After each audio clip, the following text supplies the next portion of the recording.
Good morning, children. Today we'll study class 9 economics chapter 2 people as resources. People as resources में हमने पढ़ा people as resources किस तरीके से एक अच्छी population को यदि हम अपनी assets बनाना चाहते हैं, if we make them assets, we have to invest in human, okay, that is in educations, in their health, in their medical facilities, okay. Quality of population हमने पढ़ा about we have seen in education किस तरीके से यदि हम education अच्छा देते हैं, यदि हमारी जो क्वालिटी ऑफ पॉपुलेशन जो है ना, कैसे क्वालिटी कैसे इन्फ्लुएंस करती है, मतलब किस तरीके से आप बोल सकते हैं कि क्वालिटी कैसे अच्छी होगी, है ना। हमने देखा कि पॉपुलेशन यदि हमारा जो लार्ज क्वालिटी ऑफ पॉपुलेशन है, जितने लोग हैं, यदि वो एजुकेटेड होंगे, स्किल्ड होंगे, हेल्दी होंगे, तो वो हमारी क्वालिटी को इन्फ्लुएंस करता है ना। क्वालिटी उससे हमारी क्वालिटी क्या होगी और अच्छी हो जाएगी, है ना। क्वालिटेटिव वाइज इंक्रीज़ होगा। यदि वही अनहेल्दी होंगे, अनएजुकेटेड होंगे, अनस्किल्ड होंगे, तो हमारा जो पॉपुलेशन ऑफ क्वालिटी है, पॉपुलेशन की क्वालिटी जो है वो कम हो जाएगी, है ना। तो ये जो तो एजुकेशन जो है वो हमारी पॉपुलेशन की क्वालिटी को बहुत इन्फ्लुएंस करता है ना। तो उससे अच्छा होगा यदि लोग एजुकेटेड होंगे, स्किल्ड होंगे, तो वो बहुत अच्छी क्वालिटी हो जाएगी, है ना। और वो हमारे ग्रोथ जो नेशनल ग्रोथ के लिए भी बहुत अच्छा होता है, ठीक है। अब हम देखते हैं कि किस तरीके से हेल्थ इन्फ्लुएंस करता है हमारे क्वालिटी में। तो हेल्थ का क्या रोल है ये हम देखते हैं।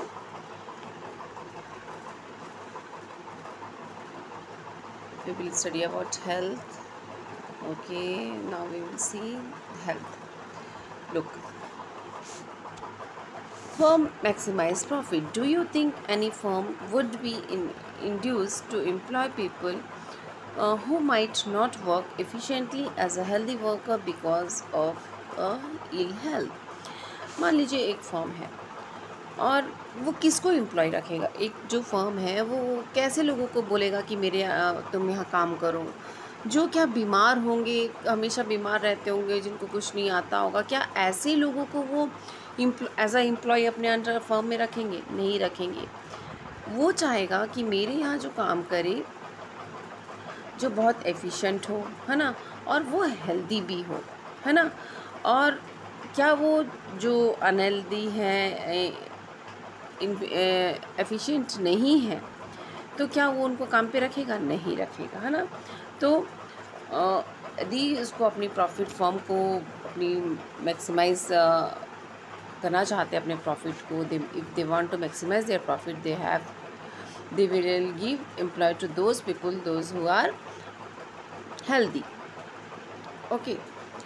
The health of a person helps him to realize his potential and the ability to fight illness. जो health है वो ये पर्सन को रियलाइज़ कराता है कि वो किस तरीके, उसके में कितनी एबिलिटी है, वो कितना काम कर सकता है, वो किस तरीके से अपनी बीमारियों से लड़ सकता है ना। An unhealthy person becomes liability for an organization indeed. और जो अनहेल्दी पर्सन है वो एक लाइबिलिटी है ना। वो एक लाइबिलिटी हो जाती है हमारे लिए। क्योंकि अच्छा काम कर ही नहीं सकते, वो अनहेल्दी है, तो वो कैसे काम करेंगे? उन तो काम भी नहीं कर सकते हैं अनहेल्दी लोग। Becomes liability for an organisation, और किसी फर्म में वो काम नहीं करेंगे तो ऑब्वियसली है कि प्रोडक्शन कम हो जाएगा, है ना, और प्रॉफिट भी फिर उससे क्या होगा, इफ़ेक्ट हो जाएंगे प्रॉफिट में भी।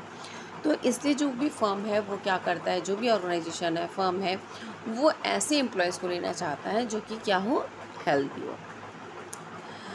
हेल्थ इज़ एन, तो हम क्या बोल सकते हैं, हेल्थ इज़ एन देखिए यहाँ पे आपका लिखा हुआ है, मैं आपको दिखा देती हूँ। हेल्थ इज़ ए, यहाँ पे देखिए ना, ये देखिए लिखा हुआ है। तो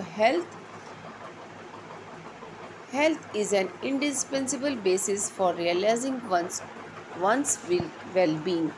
हेल्थ क्या है, एक आप में मतलब सेल्फ सेटिस्फैक्शन होना चाहिए कि आप खुश हैं, आप हेल्दी हैं, आप काम कर सकते हैं, आपके अंदर ये सेल्फ जब ओन वेलबींग, जब खुद के अंदर आपको लगेगा कि सेल्फ सेटिस्फाइड हो जाएंगे, आप खुश हैं, आपको अच्छा लग रहा है, आप प्रसन्न हैं, तो वो एक हेल्थ हो गया। ठीक है। Henceforth, improvement in the health status of the population has been priority to the country. इसीलिए तो एक कंट्री की सबसे बड़ी प्रायोरिटी ये होती है कि वहाँ के जितने भी पॉपुलेशंस है वो क्या हो, उनकी इम्प्रूव करें, उनकी हेल्थ को इम्प्रूव करें, है ना, हेल्थ फैसिलिटीज़ प्रोवाइड करें ताकि उनकी हेल्थ जो हो अच्छी हो। ये हमारे जो भी कंट्री है वो इसको प्रायोरिटी देती है। और नेशनल पॉलिसी 2, और जो हमारी नेशनल पॉलिसी है वो भी इस चीज़ का बहुत ध्यान रखते हैं। ठीक है। 2 aims at improving the accessibility of the healthcare, family welfare, nutritional service with a special focus on the underprivileged segment of the population. Over the last 5 decades, India has built a vast health infrastructure and has also developed the manpower required to at a primary, secondary and the tertiary sector in the government as well as in the private sector.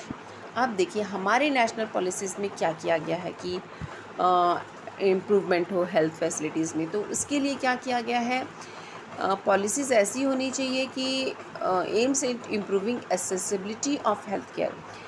Accessibility means पहुँच, एक आम लोगों तक भी health care की सुविधाएं पहुंचनी चाहिए, एसेसिबिलिटी होनी चाहिए। ठीक है। और आप बोल सकते हैं फैमिली वेलफेयर। आपको पता है कि जिस तरीके से हमने देखा था कि पेरेंट्स का इस पे बहुत बड़ा रोल रहता है, एजुकेशन पे भी हमने देखा था कि पेरेंट्स का कितना बड़ा रोल रहता है ना। हमने इसमें वर्चुअस साइकिल और विशियस साइकिल के बारे में देखा था कि किस तरीके से यदि पेरेंट्स को नॉलेजेबल होते हैं, पढ़े लिखे होते हैं, तो वो क्या करते हैं, अपने बच्चों को भी एजुकेशंस देते हैं ना। और उसी तरीके से मान लीजिए कोई पेरेंट्स है वो हेल्दी है और उनको पता है वैल्यू की, कैसे हेल्थ की वैल्यू उनको पता है कि किस तरीके से यदि हम हेल्दी रहते हैं तो हमारे लिए क्या क्या बेनिफिट्स हैं, तो वो अपने बच्चों को भी उसी तरीके से हेल्दी रखेंगे, है ना। तो फैमिली वेलफेयर और आपका and nutritional service which special focus on the underprivileged segment of the population। और सबको न्यूट्रिशनल फूड्स देना, है ना, अच्छा खाना देना, ये भी ताकि हमारे जो अंडरप्रिविलेज्ड सेगमेंट के लोग हैं, मतलब जिनके पास पैसे नहीं हैं, तो उनके पास अच्छी उनको न्यूट्रिशनल फूड प्रोवाइड कराना, ये अंडरप्रिविलेज्ड सेगमेंट को। तो जैसे हमारे यहाँ आंगनबाड़ी में देखिए, आंगनबाड़ी में जो बच्चे वहाँ आते हैं उनको अच्छा खाना मिले, हेल्दी खाना मिले, इसलिए वहाँ पे उनको खाना भी दिया जाता है और उनको हेल्दी खाना दिया जाता है। वहाँ पे दलिया वगैरह कैसे बहुत पौष्टिक होता है, तो ये चीज़ उनको खिलाई जाती है। इवन जो प्रेग्नेंट्स लेडी हैं उनको भी खाना वगैरह वहाँ से या उनको हेल्दी चीज़ें वहाँ से प्रोवाइड कराई जाती है ना। Family underprivileged segment of the population. Over the last 5 decades, India has built a vast health। कुछ सालों में इंडिया ने मतलब कहना है कि बहुत जो अब इंफ्रास्ट्रक्चर है, हेल्थ इंफ्रास्ट्रक्चर है, वो बहुत अच्छा बना लिया है उसने। और बहुत सारे मैन पावर रिक्वायर्ड, जो मैन पावर की ज़रूरत है प्राइमरी सेक्टर में, सेकेंडरी और टर्शरी सेक्टर में, गवर्नमेंट ने वहाँ पे बहुत सारे लोगों को देखो and also develop the man power required at, जो भी मैन पावर चाहिए वो वहाँ पर फुलफ़िल किया गया, प्राइमरी, सेकेंडरी और tertiary sector in government as well as also in the private sector also. Okay, तो ये देखिए ये क्या हम क्या ये एक यहाँ पे ग्राफ हमारे पास दिया हुआ है, इसके हिसाब से हम देखते हैं, टेबल है ये हमारे पास, इसके हिसाब से हम इसको स्टडी करते हैं। देखिए क्या लिखता है कि जो हमारा सब सेंटर है, आप बोल सकते हैं पब्लिक हेल्थ सेंटर है और कम्युनिटी हेल्थ सेंटर्स हैं, देखिए वो किस तरीके से 2013 में देखिए कितना था और देखिए अभी कितना है ना। तो ये क्या है, इंक्रीज़ होते जा रहा है। ठीक है, 1,81,139 और यहाँ पे देखिए 1,87,505 है ना। तो ये इंक्रीज़ हुआ। डिस्पेंसरीज एंड हॉस्पिटल देखिए 2013 में कितना था आपका 29,274 और अभी देखिए कितना है 31,641। और उसी तरीके से देखिए जो बेड्स हैं गवर्नमेंट हॉस्पिटल्स में जो बेड्स होते हैं वो देखिए कितने इंक्रीज़ हो गए, 6,28,708 से लेकर आप बोल सकते हैं 7,10,761 तक हो गया है। और registered doctor in the medical council, जो रजिस्टर्ड डॉक्टर हैं हमारे, वो भी देखिए कितने 45,106 से लेकर अभी वो आई थिंक इंक्रीज़ हुआ होगा। ये डाटा थोड़ा सा चेंज दिख रहा है, देखिए यहाँ पे है ना, रजिस्टर्ड डॉक्टर इन मेडिकल काउंसिल, इस तरीके से बुक में कम दिखा रहा है, इसको चेक करना होगा ना। और देखिए नर्सिंग पर्सनल, अब इस तरीके नर्सिंग में जो है देखिए नर्सिंग में कितना है, देखिए कितना है, और ये देखिए यहाँ पे कितना है ना। तो ये इंक्रीज़ हो रहा है हमारा डाटा, ये कैसे होते जा रहा है, तो ये इंक्रीज़ हो रहा है हमारा। तो आपको देखिए ये क्या लिखा है, ANM, ये सब इसके शॉर्ट फॉर्म दिए हैं, इसके नीचे में आपको फुल फॉर्म इसके पूरा बताया गया है, ठीक है। ये देखिए है ना, source national health policy, national health profile दिया हुआ है, central bureau of health investigation है, ministry of health and family welfares है। तो देखिए यहाँ पे दिया हुआ है registered nurse and registered midwives, LHV means lady health visitors कौन होते हैं, है ना। और ये देखिए ये सब बताया हुआ है। तो RN एंड NRM से registered nurse and registered midwives, है ना, ये बता रहा है यहाँ पे क्या होता है इसका फुल फॉर्म। और ये देखिए 23,44,241 थे और अभी वो बढ़कर कितना हो गया 28,78,182। तो ये इस तरीके से इंक्रीज़ हुआ। अब हमारे सामने देखिए इतना सब कुछ तो हमने किया, हमारी गवर्नमेंट इतना इंक्रीज़ पॉलिसीज़ लेकर आई ताकि हेल्थ इंक्रीज़ हो, तो लेकिन हमारे सामने इतना सारा जो उन्होंने किया उसका क्या आउटकम क्या निकला, और उनके सामने क्या आउटकम निकला और उसके कुछ चैलेंजेस भी उन्होंने फेस किए होंगे, कुछ चैलेंजेस भी होंगे। तो क्या चैलेंजेस हो सकते हैं ना, आप कैसे आप हेल्दी हो, आप ये कैसे बोलोगे, ताकि आप कैसे हैं बीमार ना हो और आप बीमारियों से लड़ सकें, आपको कोई भी मेजर डिजीज़ ना हो, then you will say that I am healthy, है ना। तो देखिए उसका आउटकम्स क्या क्या था, देखिए क्या क्या हुआ, यदि इतना सब चीज़ें हमारी नेशनल पॉलिसीज़ में इतना कुछ बताया उन्होंने, तो आखिर क्या क्या चीज़ें वो थी, देखिए this measures which have been adopted have increase the life expectancy to over 68.3 years in the 2015। Life expectancy क्या होती है आपको बताया गया था कि इंसान कितने साल तक जिएगा, एक एवरेज, है ना। तो average number of the years which a person is going to live, life expectancy क्या होती है, the average number of the years which a person is going to live, कितने साल तक, एक अनुमान है कि कितने साल तक वो इंसान जिएगा। पहले ये बहुत कम हुआ करता था, आई थिंक 36 वगैरह बहुत कम हुआ करता था, लेकिन अभी उसकी लाइफ एक्सपेक्टेंसी हो गई है 68.3 in the years 2014। Okay, infant mortality rate होता है IMR हैज़ कम डाउन, ये कम हो गया है। पहले मतलब 1000 बच्चों में करीब करीब आप बोल सकते हैं कि 147 बच्चों की डेथ हो जाया करती थी एक साल में, और वो जो घटकर कितनी हो गई है 1951 में वो हो गई है 34 इन 2016। तो इन्फेंट मोर्टालिटी रेट क्या होता है, rate is a death of a child under 1 year age, है ना, जो बच्चे 1 साल के भी नहीं हो पाते हैं और जिनकी डेथ हो जाती है उनको इन्फेंट मोर्टालिटी रेट कहा जाता है। मीन्स वो पर थाउजेंड्स में, है ना, मतलब हर 1000 में उसको देखा जाता है, 1000 में। Crude birth rates have dropped to 20.4 and the death rates, अब डेथ रेट्स भी कम हो गए, बर्थ रेट्स भी कम हो गए। ये हमको आपको बता रहा है पॉपुलेशन कंट्रोल पॉलिसी के तहत, है ना। तो डेथ रेट भी कम हो गए हैं, ये तो डेथ रेट कम हो गए, तो ये बहुत अच्छी बात है। इससे ये पता चलता है कि जो हमारी हेल्थ फैसिलिटीज़ जो है और जो गवर्नमेंट जो हेल्थ लोगों का हेल्थ केयर के लिए जो कर रही है वो बहुत अच्छा है। तभी क्या है हमारा डेथ रेट्स भी क्या हो गया है, डिक्रीज़ हो गया है ना। death rate during the same duration, increase in the life expectancy and improving improvement in the child's care are useful in assessing the future progress of the country. आप देखिए इस जिस तरीके से ये जो इंक्रीज़ हुआ, लाइफ एक्सपेक्टेंसी बढ़ गई, इम्प्रूवमेंट इन द बच्चों का चाइल्ड केयर बढ़ा और आर यूज़फुल, इससे हमको पता चलता है कि हम फ्यूचर में जो हमारी प्रोग्रेस है, assessing the future progress of the country, इससे हमारी कंट्री का प्रोग्रेस ही होगा, है ना। Increase in the longevity of the life is an indicator of the good quality of life. अब लोगों की लाइफ जो है वो लंबी हो गई है ना, ज़्यादा तक सालों तक जीने लग गए हैं। Quality of life marked by the self confidence, और आप indicator of good quality of life, लोग ज़्यादा लंबे समय तक जीने लगे हैं, उनमें क्या हो गया है, उनकी लाइफ क्वालिटी जो है वो अच्छी हो गई है और उनके अंदर क्या है, इससे क्या हुआ है, उनके अंदर एक सेल्फ कॉन्फिडेंस भी आया है। Good quality of life marked by self confidence, उनके अंदर क्या है, सेल्फ कॉन्फिडेंस भी आया है।